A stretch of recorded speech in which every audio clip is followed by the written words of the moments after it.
you talk about jazz in Philadelphia, there are two names that should stick out: Bootsie Barnes and Larry McKenna. So, Robert Bootsie Barnes, those early days in Philadelphia, what got you started in the business of music? I didn't really start playing the saxophone until later on, around 1957. I started playing alto when I was hanging out with the Grubbs brothers, Coltrane's cousins, Carl Grubbs and Earl Grubbs, and they had sessions over the house every day, and that's where we learned all the bebop tunes and all that kind of stuff.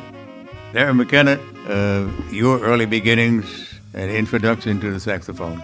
Well, I didn't come from a musical family. They all enjoyed music, but nobody played. I decided I wanted to play the guitar because I had seen Tony Mottola on Johnny Desmond. I didn't know it was jazz. I just knew it was music that I liked. And so I said, I want to play the guitar like that guy does. I was 10 or 11 years old.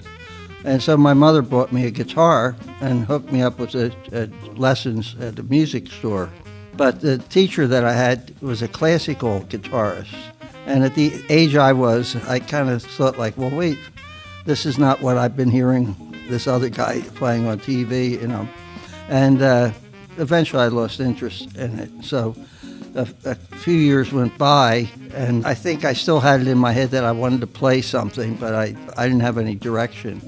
And my brother came home, and he had a famous recording of Jazz at the Philharmonic, 1947, with Illinois Jacquet and Flip Phillips.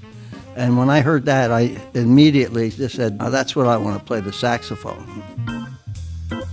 The music that you played 50 years ago and the music business today, particularly jazz, note the difference.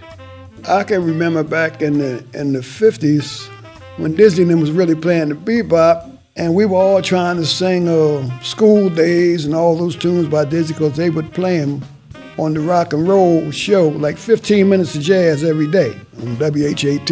And we had to listen to the radio and hope that they play a tune, and then we get 8 bars of it, like when Moaning first came out. Then we had to wait till the next week when the jazz show come on again to get the bridge, and you pass it to the next guy, play, man, what's the last 2 bars to the bridge, Then we put it together and play it.